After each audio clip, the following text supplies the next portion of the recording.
how valuable this place is. The people appreciate what we have here.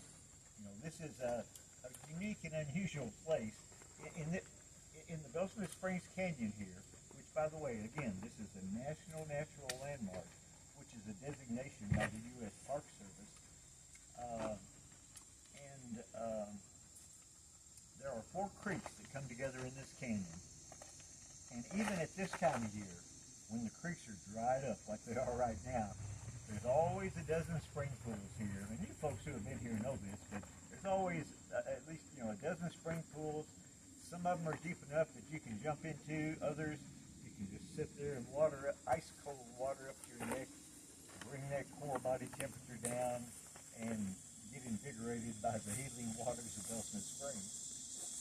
So what I had in mind now, well, let me just say further, the reason I asked folks to come out today is that just around 30 years ago, the Forest Service announced that they were going to clear cut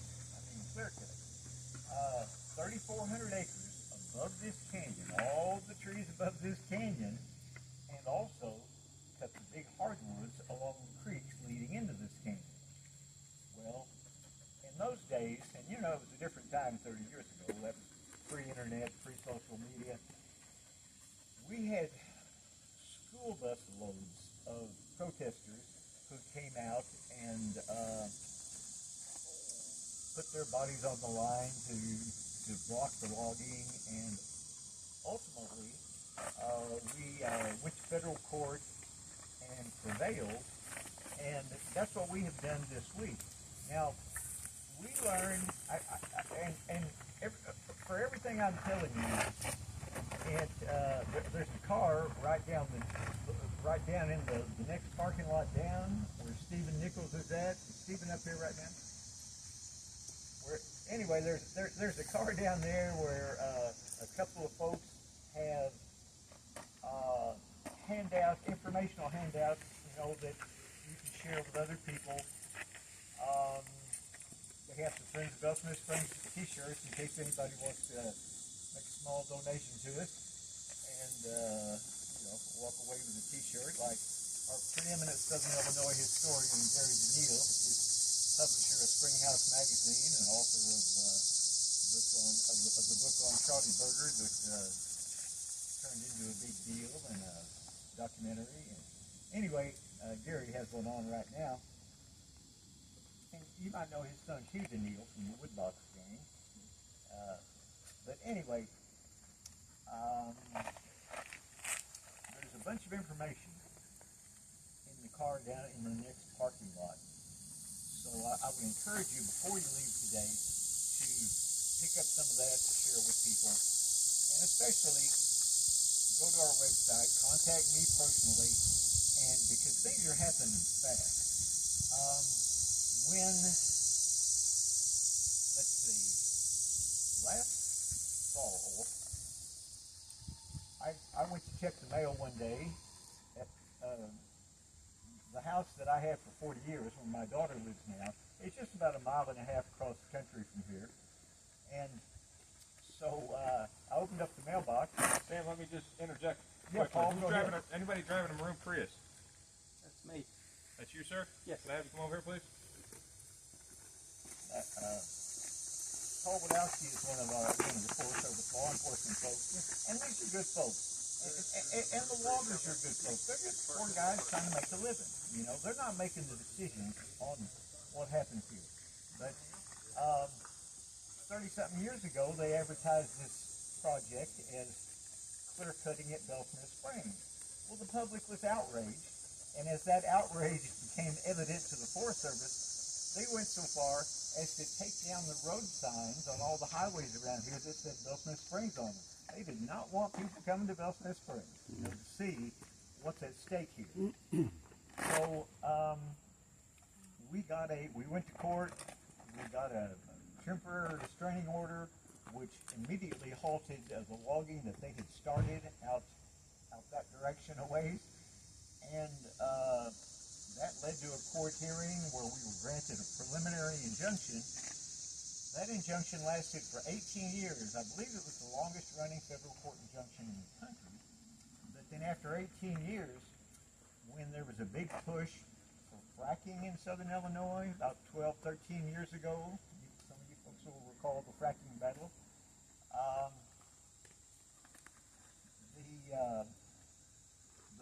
the Forest Service went back to the judge and said, hey, we've got a whole new plan for the forest, and so we want to lift that injunction, and we won't go back to our old ways of cutting timber in sensitive places. So the judge lifted the injunction. They immediately went back to they've cut over 400 acres over by the Garden of the Gods, and hardly anybody knows about it. And those trees that they're cutting off of our public land, in the case over by Garden of the Gods, they trucked them to Missouri to shred into livestock bedding. And in terms of climate change, carbon in the atmosphere, it's a loser from beginning to end. When you disturb the soil, carbon's released. When you cut the trees, carbon's released. Shredded, every step of that operation. And then this livestock bedding is discarded in usually less than a year, and as it decomposes, more carbon up into the atmosphere. So there's nothing good about that. And that's what's intended for some of the logs that are coming from here, from Hunting Branch Creek, just adjacent to the National Natural Landmark. And we know, you guys know how steep the hills are here and stuff. To back up a little, they announced they were going to, I checked the mail one day, and there's a handout explaining this whole thing down there, but I checked the mail, there was an unmarked envelope in it, no address, no return address. I opened it up, and it was information that about this 70-acre timber sale they're planning on doing. Now the reason that it's 70 acres, and originally 3,400 acres here, is that there's a thing in federal law called a categorical exclusion, and under a categorical exclusion, if the timber sale is 70 acres or less, then they don't have to do any environmental analysis on it, unless there are extraordinary circumstances. Well, 30 years ago, the judge ruled this is an extraordinary circumstance. Sediment washing into this canyon, the fact that it is a National Natural Landmark, there are rare and endangered species here. All those extraordinary circumstances are why he granted that 18-year court injunction. So this go round, when I opened up this envelope, they have categorically excluded 69 acres to cut up here. And the folks who came in from the Ozark direction, you saw signs that said trucks entering road. That's the entrance to the logging site.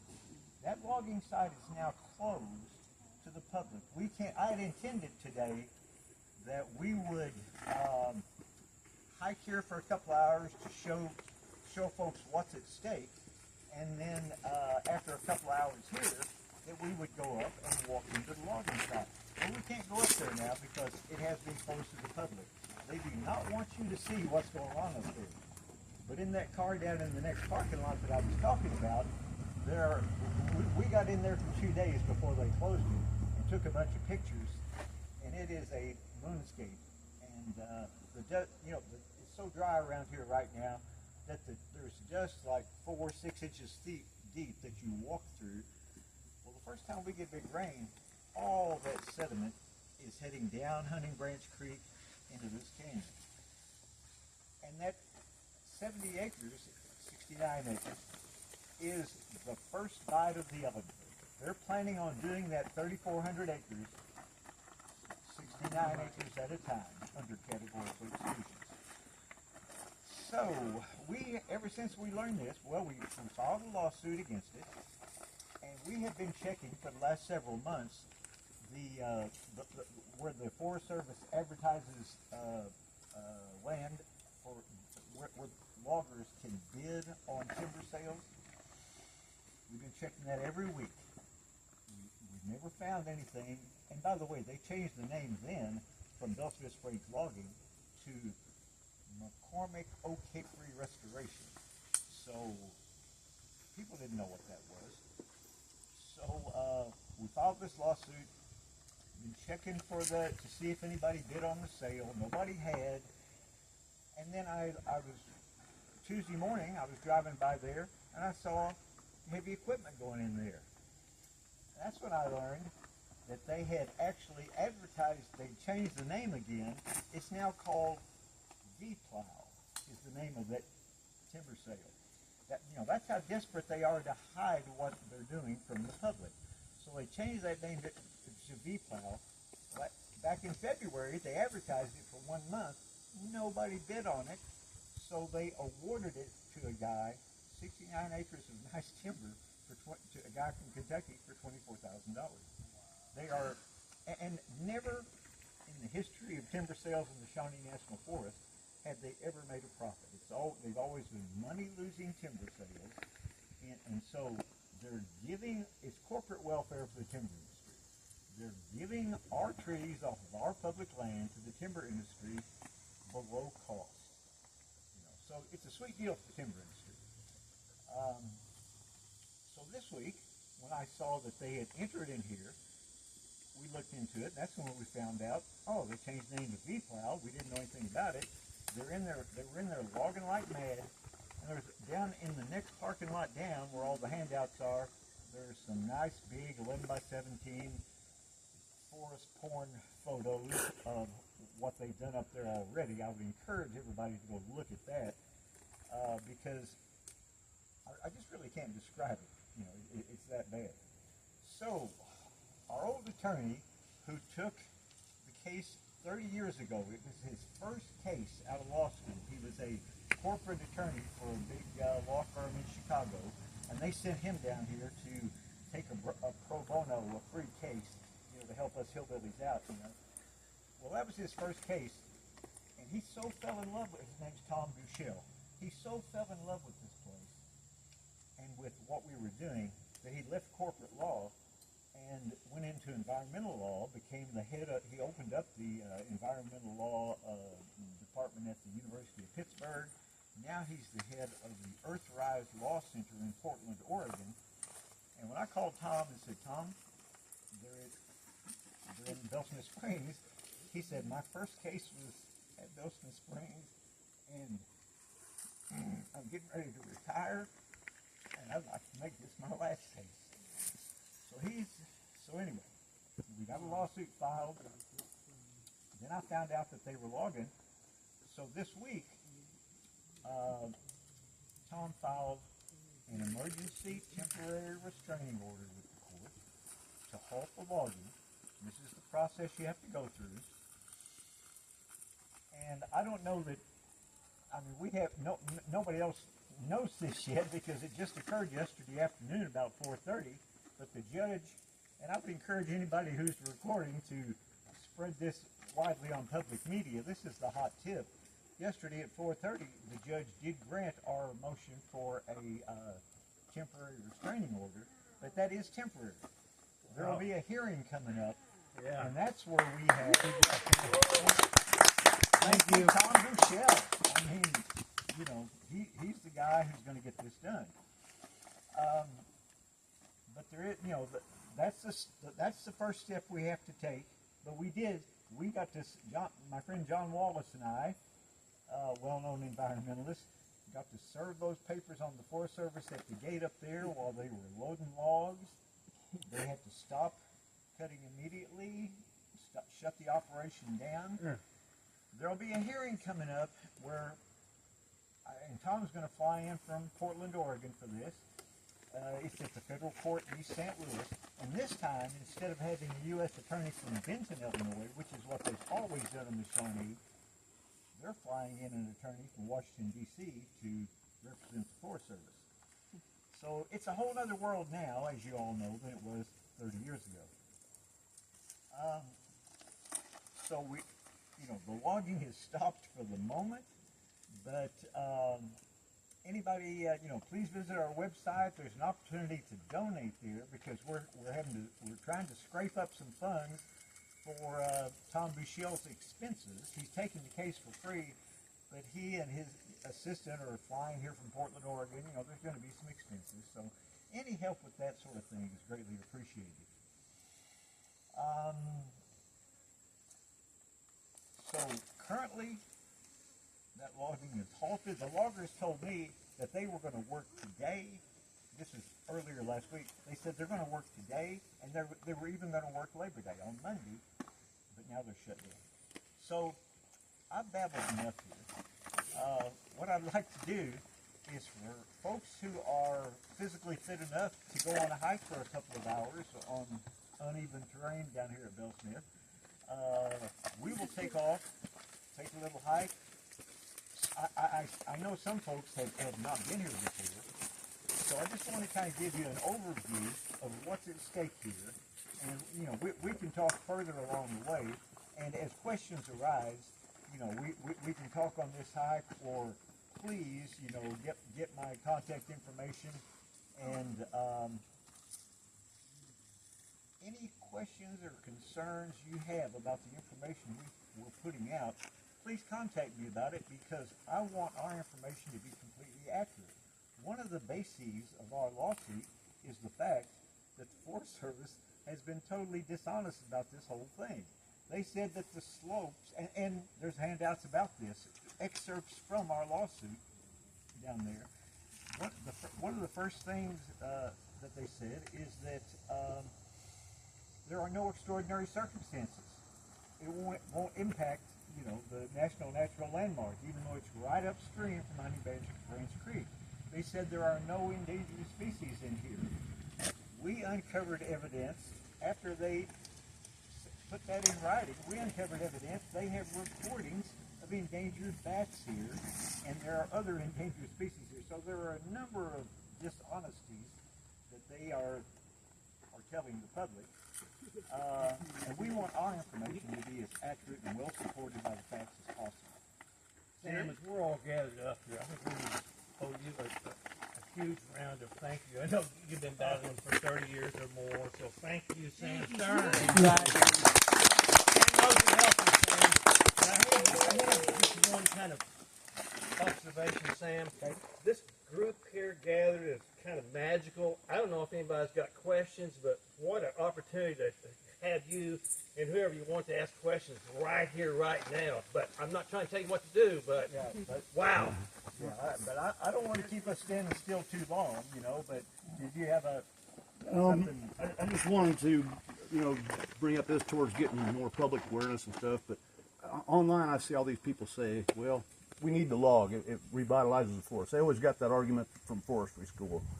How do we, get these people to try to think differently?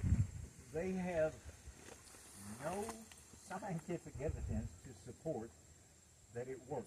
One of the reasons they give for doing this is that it will that by cutting the big oaks and hickories will give us more oaks and hickories. They actually say that in order to have old growth forests, we need to cut the big old trees. That's the kind of mentality that we're up against here. We could tell them to walk into Fairview or somewhere that was cut 30 years ago and say, yes, it's all invasives, right? Yes, and at a future date, if anybody would ever want to get out, some of these places over by Garden of the Gods were cut 8 years ago, 6 years ago, 4 years ago, and they said that it's going to cause more oaks and hickories to come back.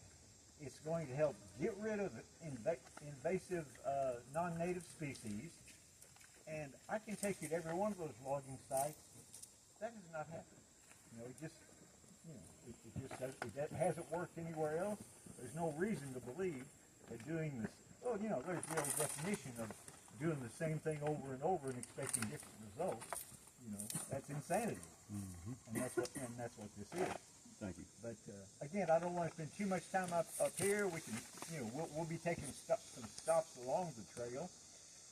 For the last time, I'll emphasize that there is a car down in the parking lot, the big parking lot down below this one, where you guys can get handouts, and please look at those big 11 by 17. This is like Arlo Guthrie's. What was the? There's an old Arlo Guthrie movie. Alice's that we always Restaurant. show on Thanksgiving. W bench right here. Anyway, where they arrested him for littering. And a big part of their case was the blown up 11 by 17 photographs. Well, we've got our 11 by 17 photographs of what's going on in that logging site. And when you look at those pictures down there, which I really encourage you to do because I can't describe them, you'll see why they don't want us to get in that site. You'll see why they're lying about the justifications for this project. And again, the intention is this first 70 acres, that's the first bite of thousands of acres they plan on treating like that around here. I've talked enough.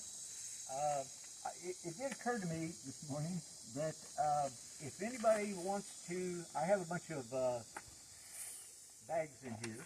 If anybody wants to grab a bag and pick up litter as we go along the way, that's one way we can pay rent to this place.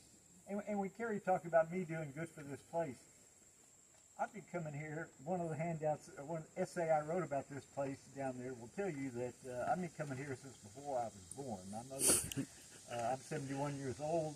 My mom says in the summer before I was born that she was wading these creeks down here when she was pregnant with me. And